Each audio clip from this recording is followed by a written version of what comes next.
Hello, everyone. My name is Samuel Stevenson, and the complete synthesis I chose was the first complete synthesis of carbonyl A in 2010. A current almost unseen epidemic occurring across the world is the emergence of more and more antibiotic resistant bacteria. Total synthesis of antibiotics and their derivatives offers new paths to drug discovery as well as production of medicine to improve the prognosis of bacterial infections. An antibiotic of interest is carbonyl A. Carbonyl A is a molecule with antibiotic properties against tuberculosis, a disease that has killed hundreds of millions, if not billions, of individuals. This makes the total synthesis of carbonyl A significant route of interest, as although not currently used as a prescribed medicine, its derivatives can be mass produced to treat bacterial infections. Carbonyl A was first isolated in 2007 from the coral Pseudoterragoria elizabethia. The word is here if you like to pronounce it at home, and the plant is here. It's a nice purple sea plum, which also goes by purple sea feather or sea whip. The first complete synthesis of carbonyl A happened in 2010. Looking at the overall structure of carbonyl A, we can see that it's a tetracyclic molecule. The order of rings that I'm going to label it as one starting on the left. So it goes a 5, a 7, a 5, and a 6 membered ring. There are two double bonds in the entire molecule. The first is in the first 5 membered ring. It's a double bond connected to a methyl here, continuing the ring. The second is between a 5 and a 6 membered ring connecting each other. There is also an ester group present in the second 5 membered ring. This is a viable target for synthesis later down the road, as it's able to form a intramolecular ester group between a 7 membered and a 6 membered ring, making the synthesis a little bit more simplistic, hopefully, as the researchers work on it down the road. The first total synthesis that I decided to look at was the first one ever done of carbonyl A in 2010. It was done by a group composed of Lian-Zhu, Jin-Chun Han, Guo-Zong Chuang-Chuang Li, and Zhen Yang at Peking University. According to their abstract, the key step was that of the Dawes outer reaction step. This is because it took a significant amount of trial and error before they were finally able to obtain the desired product. Before we can dive head first into the Gauss outer key reaction step, we first have to look at the total synthesis to understand not only the beauty of this complete synthesis, but also why each of the 26 steps matter to the overall structure of carbonyl A. The group decided to start with methyl 3 hydroxy 2 methylpropionate. The reason that they did this is because it has a lot of synthetic pathways that it can catalyze. The very first step, though, is the alcohol group on the left-hand side. They're going to protect with a tert butyl dimethyl ether. When they protect it, they then use diol to fully reduce that methyl ester down to an alcohol group. This new exposed alcohol group then reacts with the Appel reaction, which is a I2 amidazol BH3P, also known as triphenyl phosphate, which replaces an alcohol group with an iodide. Now, we don't have to care about the stereoselectivity of this, but if it's on a wedge, it gets replaced with a dash, or if it's on a dash, it gets replaced with a wedge. That's because it's an SN2-like reaction, so it's going to have inversion of stereochemistry. Next, we're going to use Hume's base and another triphenyl phosphate, and this is so we replace that iodide with our triphenyl phosphate. The iodide is still in solution, so it acts as a cation-ion pair with that triphenyl phosphate because the phosphate group, or sorry, in this case, phosphorus group is going to have a positive charge, so it stabilizes that positive charge. Next, we're going to have a Wittig reaction. We mix it with a strong base, in this case, TMS2N, and this is so we can form that carboanion that can do a nucleophilic attack on the aldehyde, which we're adding in our next step. And then, since it's a unstabilized ylid, what we're going to have is a Z alkene. I'll walk through this stereoselectivity in a later part of this video, it's very interesting why unstabilized and stabilized give us different actual cis and trans conformations. Then we deprotect the alcohol group that we protected in the very first step. Once we deprotect it, we do another repel reaction where we replace it with an iodide. Once we replace it with an iodide, we add a cyclopentane into solution. The cyclopentane contains a double bond, a ketone, and a methyl ester, and a methyl on a wedge. Next, we mix it with T-butyl lithium. T-butyl lithium is going to do a halide lithium exchange with our iodide group. This turns that into a very, very strong carbanion, which can then do a nucleophilic attack on the original ketone. This then forms a tetrahedral carbon where our alcohol group from our ketone is can either be on a wedge or a dash, but we don't really care about the stereochemistry of that carbon because in the very next step, we're using PCC. PCC works as a oxidation reagent. If you look at a tertiary alcohol, you often think to yourself, we can't oxidize that. It doesn't have a hydrogen. But what is important to note is that it's in an allylic position. This allows us to do either a stepwise or concerted mechanism of a tertiary alcohol oxidation. When this occurs, it places a ketone on the first carbon of a where the double bond originally was, and then it kicks that double bond to replace where the alcohol was originally. Next, we use lithium triethyl borohydride, also known as superhydride, to reduce that ketone, that 1,4 beta carbonyl that we just formed into an alcohol. Now, the reason that it's on a dash is because it's going to be a bulkier type of reducing agent. And it can only do an axial attack as it's less hindered, I should say. It's less hindered putting our alcohol group on a dash, as it's going to be in the equatorial position. The very next step, we're going to reprotect it. In reprotecting it, it's so it won't react with dibol on the very next step. Dibol is going to fully reduce that methyl ester down into an alcohol. We then use Des-Martin on that primary alcohol to turn it into an aldehyde. Des-Martin takes primary alcohols, turns them into aldehydes, secondary alcohols, turns them into ketones. After we use Des-Martin, we then use n-butyllithium and methylpropionate. This is so we can deprotonate that terminal alkyne, so it can then do a nucleophilic attack on the aldehyde we just formed using Des-Martin. When this occurs, it's going to change the stereochemistry of that alcohol group that we get from the aldehyde. But since we use Des-Martin in the following step, that stereochemistry isn't of importance to the researchers.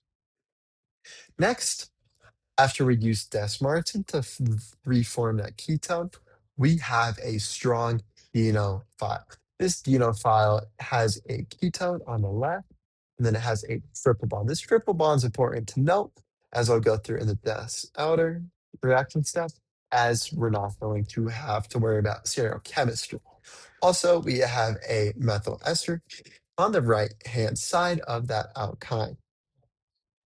And then the researchers used an intramolecular Das-outer reaction, and this is so they don't have to worry about regioselectivity of the molecule. Once we have our new, this is going to be a tricyclic molecule. It's important to note that our hexane on the right has two double bonds. We don't need the double bond on the bottom, so what we're going to do is we're going to react it with Wilkinson's catalyst. Wilkinson's catalyst is a homogeneous reducing reagent that takes double bonds and turns them into single. But if you look at our molecule, we have two other alkenes. Now, we don't want to reduce these alkenes either. So we have to be very specific in our temperatures. They decided to go with 66 Celsius. And they only did it for 3 hours. Now, the reason that they did it for 3 hours is so they can be very selective for that less electron deficient alkene, as it doesn't have electron withdrawing groups, making it more electron rich, so faster to react. Then we deprotect our PBSO on our first 5-membered ring alcohol. This then turns it into an alcohol group, where we're going to use sodium borohydride mixed with cesium chloride, also known as a Luch reduction. This is so we can specifically reduce the ketone that's on our 7-membered ring. When we reduce that ketone, turning it into an alcohol group, we have an ester. We have a methyl ester. So, and since we're mixing it in ethanol, we're going to have a trans-esterification. This is going to form our last 5-membered ring. We then use TPAP to oxidize that leftover oxygen that we deprotected in an earlier step. Once we deprotect that oxygen, also known as delayed Griffith oxidation, is another name for TPAP, we're going to get rid of that double bond using H2PDC. H2PDC is going to only select for that alkene, as the alkene, a part of the 5 and 6-membered ring, is very, very sterically hindered. So it's hard for that big, bulky metal catalyst to actually bind to it. The final few steps of the synthesis come together beautifully. They use another strong base. In this case, they use TMS2NK, which is going to form an enolate, which is then going to react with the Commons reagent. This forms a triflate. A triflate is going to be just like a tosylate, if you remember anything about turning alcohols into good leaving groups from OChem 1. It's going to turn that enolate, that anionic oxygen, into a triflate, which is going to be an amazing leaving group, which is going to be used in the very next step in an Gishi coupling reaction. The Gishi coupling reaction is it's a transition metal catalyzed reaction, oftentimes using nickel or palladium.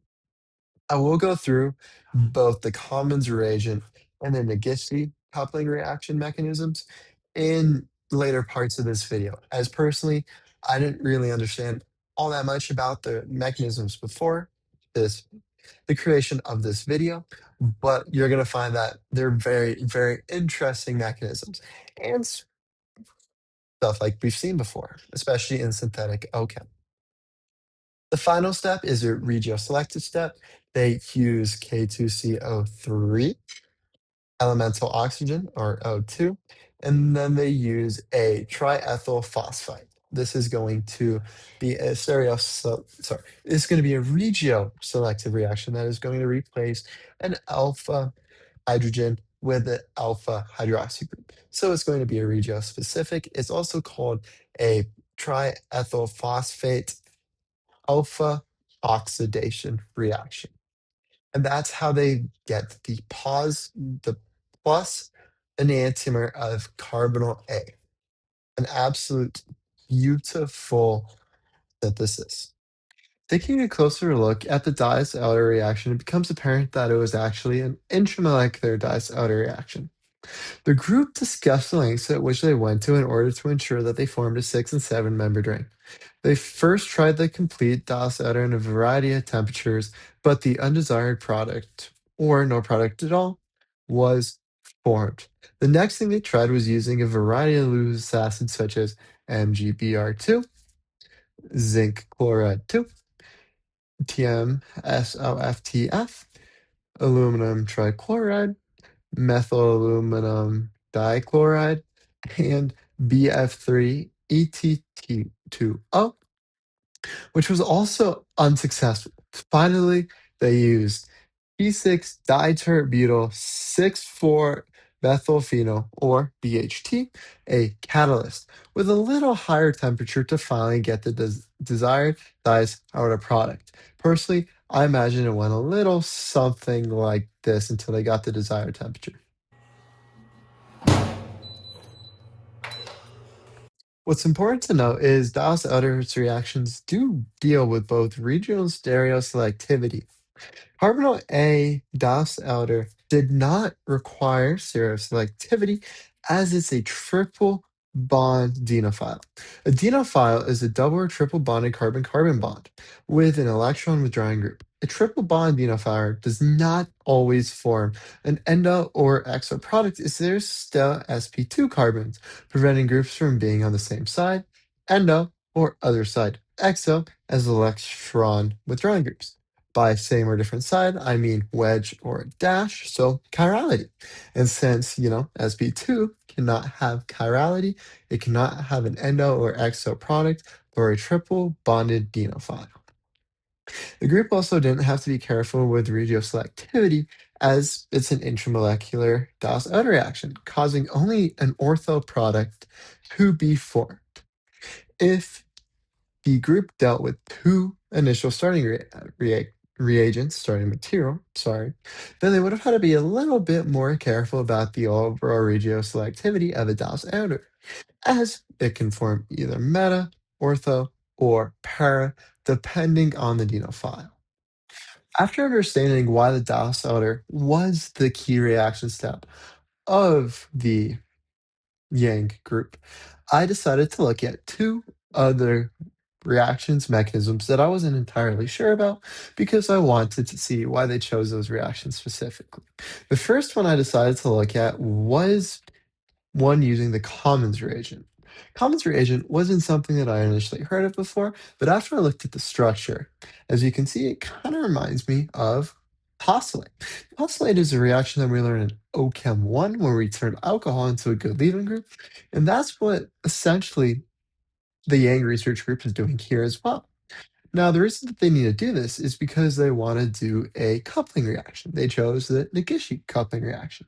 And this is so they can replace the triflate with a alkyl group. And in doing so that they can finally have that end product.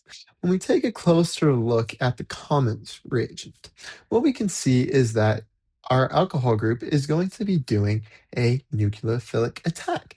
Now, we can't have that because we don't have nucleophilic lone pairs on our initial carbonyl. So the very first step is going to be using a strong base, in this case, TMS2NK, to deprotonate that alpha hydrogen to form an enol group. Once the enol group is formed, we have a nucleophilic lone pair that is going to do a nucleophilic attack on the commons reagent. It's going to do the nucleophilic attack on the sulfur group.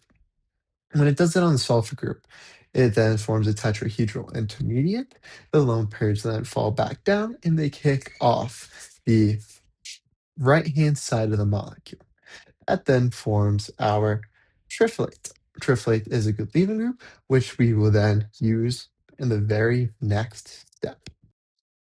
The next mechanism that I decided to look at was for the Nagishi coupling in the very next step.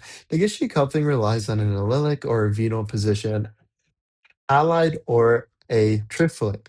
A triflate group, just like a tosylate, is an amazing leaving group. Now, this comes from our previous step, the commons reagent. Now, as you can see in the commons reagent, it's composed of a sulfur double bound to two oxygen bound to a carbon that's bound to three fluorines. This gives it an amazing leaving group property, which is perfect for a swap. The group decided to use a palladium catalyst instead of a nickel catalyst. And the reason I believe they chose to do this is because in my research, I found that palladium is actually more functional group tolerant. If you look at our overall molecule, you see that we have an ester. Nickel may want to do some sort of weird reaction with our ester, and this could open up the ester, or it can swap stereochemistry somewhere else on the molecule, and that would destroy all of the group's hard work. The way that a Nagishi coupling reaction happens is, as you can see in the initial reaction arrow, our reagent is palladium bound to four triphenylphosphatine groups.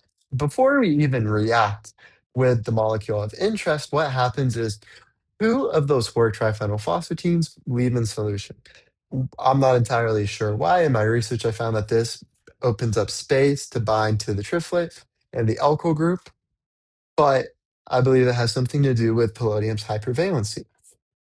Now, what happens when we have two triphenylphosphatenes bound to our palladium is our triplet group comes in. As you can see on the mechanism arrow, what occurs is the triplet group comes in and it sits on top of the palladium, whereas that vinyl position where it left binds to the palladium. Now our palladium is sandwiched between a triplet and our carbonyl A group.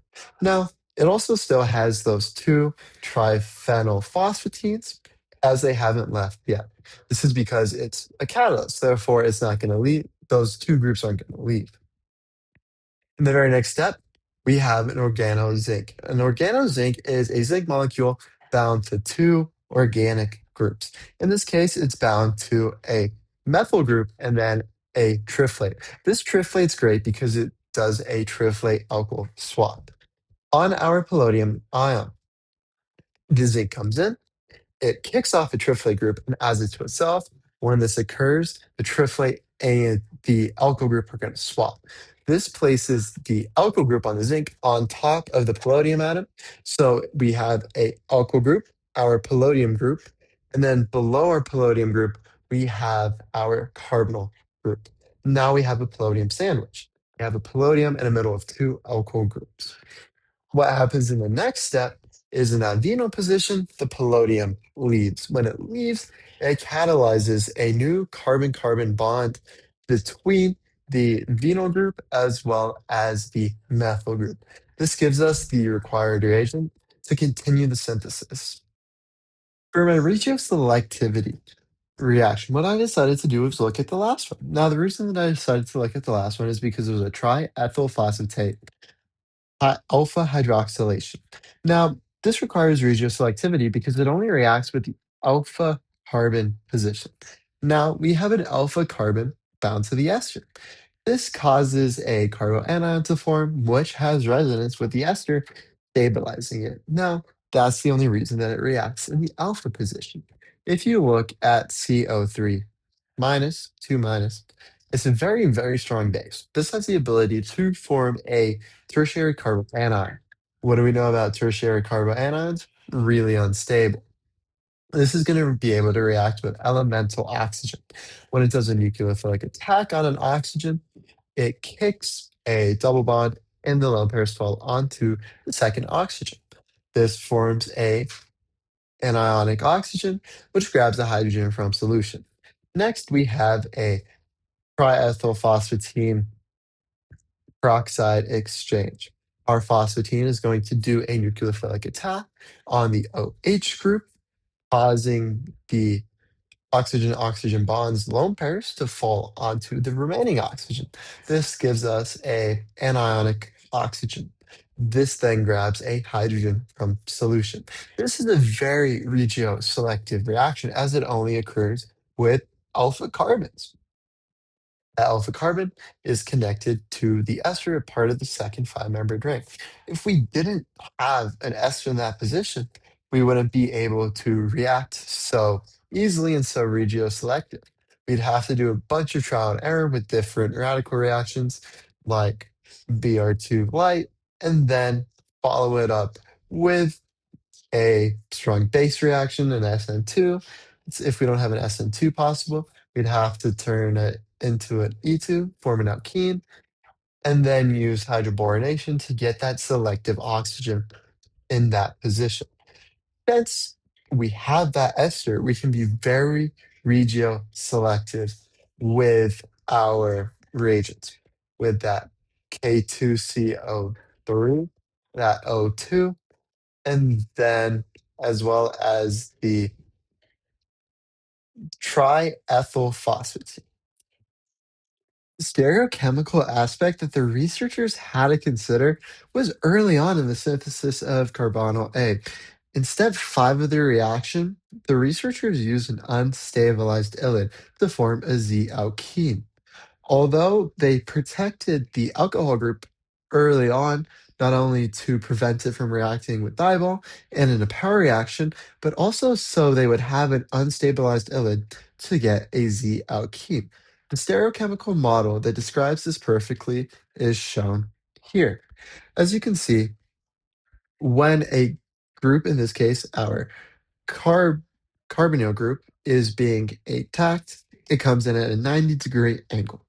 When it forms the tetrahedral intermediate or that box structure, it's believed that the actual formation looks like a cross.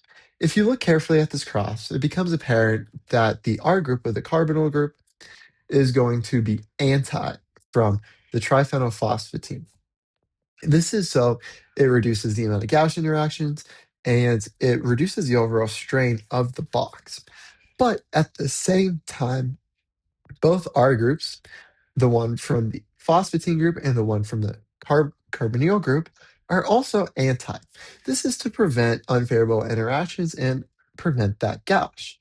But these, if we look at the carbonyl group, it's at a 90-degree angle. If we were to stand it straight back up, which is shown in this image here, if you notice, the R group is on the right-hand side of the molecule. We didn't have any bond rotation in our phosphatine group either. And so if you look carefully, our R group's also on the right. When two groups are on the right, they're cis with each other. When we form a double bond, they're both going to be pointed down in this case. This would give us a cis alkene or a Z alkene. This raises the question, why does a stabilized ylid give us a transalkene? Well, if we look at a cross model like the example before, what we can see is that, well, the electronegative atom, in this case, the oxygen, if we deprotected it earlier on, it's going to repel that carbonyl oxygen. Now, this repelling of the two electronegative atoms is highly unfavorable for that molecule to form that box structure. So what's going to happen is the molecule is going to keep leaving, coming back, leaving, coming back until the two electronegative atoms are further enough away from each other where they don't repel each other. Oftentimes, this causes them to be anti from one another. But this anti addition of our carbonyl, or in this case, our phosphatine, is going to cause a overlap of our two R groups. But since electronegativity is more unfavorable than a overlap of R groups, we're going to say this is the favored conformation. If you also notice, the carbonyl R group is going to be anti from the phosphatine. Now, this is beneficial for the overall molecule because it's going to be a lower conformation, lower activation energy is going to be required. If you look at the structure when it's standing straight up, you can also notice that, well, on the carbonyl, our R group is pointed to the right. On our phosphatine, our R group is on the left. This is going to cause it, when they add again to one another, it to be a transalkene, as one group is pointed up and one group is pointed down. On our actual molecule, if you see the molecule on the right-hand side, they're the same molecules. This is just going to be a different orientation, one similar to that the research group is using. You can see same thing here. Our phosphatine group is pointed up and our carbonyl group is pointed down. In conclusion, the synthesis was a total of only 26 steps long, but the group still had a 66% yield, which I believe is impressive due to all the moving parts. What most of the steps boiled down to was either oxidation, as they had 4 repeat oxidation steps, 2 Des-Martin, 1 TPAP, and 1 PCC, and reduction reactions. They used thiobol twice, superhydride, and a few other reduction methods, such as Wilkinson's catalyst or metal catalyzed saturation. What this synthesis teaches us is the ease at which a group working together can find the necessary steps to complete a synthesis of an antibiotic molecule. This synthesis can be used for other derivatives of carbonyl A, that can be prescribed and used to treat tuberculosis in the future. Thank you.